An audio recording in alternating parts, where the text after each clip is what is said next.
Yazın bitki aylarında sorum evi ya da kvartirayı çıkarma iki o kadar büyür. Bunun için yaşamak yerine yerkinden lazım çekitme arama. Arama onu varınca saytlarda, sosyetelerde hem agentstvalarda. Первое, что нужно сделать, никогда не соглашаться на İlk ne lazım yapma, görmeden kvartira ya da evi kayıl olmayan çıkarma onu ki yalancıların yerlerine düşmersiniz. Это очень важно. К сожалению, пользуются различной информацией, в том числе и мошенники. Поэтому, чтобы не попасть в просак, вы должны реально увидеть все те условия, в которых вам предстоит жить, определиться для себя и только потом, естественно, делать выводы. Evi bakarkana yeni yelkin remonda, elektrikanın yapılmasına hem teknika bölümüne kufnyada yıkanmak odasında dikkat olun. Если вдруг, не дай бог, Yer trubalar, akarsalar, tapalı çıkacak onları değiştirme ne kadar duvar kağıtlarını. Будет намного накладнее ремонтировать, нежели, допустим, поменять обои. Hep öyle lazım öğrenme. İnsan hangisi evi kiralık verir, halizden mi çorbacısı, da isteme ondan kommunal yüdeklerini. Yüdemek hem varlık anlaşmak tarafları için anlaşmayı yapma. Это необходимо для защищенности, конечно же, заключать договор. İleriden lazım anlaşma ne için ev içinde sıra gelecek yüdeme.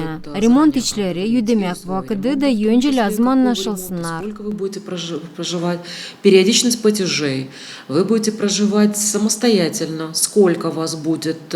Если вас будет несколько человек, следовательно, желательно определиться, кто и сколько, когда вносит тот или иной платеж. В том же договоре вы прописываете ответственность сторон и прописываете возможности досрочного расторжения, возможности оплаты предварительные, допустим, некоторые собственники хотят на полгода вперед, каким образом эти деньги будут возвращаться, если вдруг договор расторгнут, вот это все желательно прописать в договоре. Kiralamak anlaşması vergi inspeksiyasında lazım yazılsın. Öğrenmek zamanına studentlere verilir kolaylık, cümle konağında yaşama ya da ev kiralık alma. Из-за того, что я все время жила в Камрате, нужно было найти жилье в Кишиневе.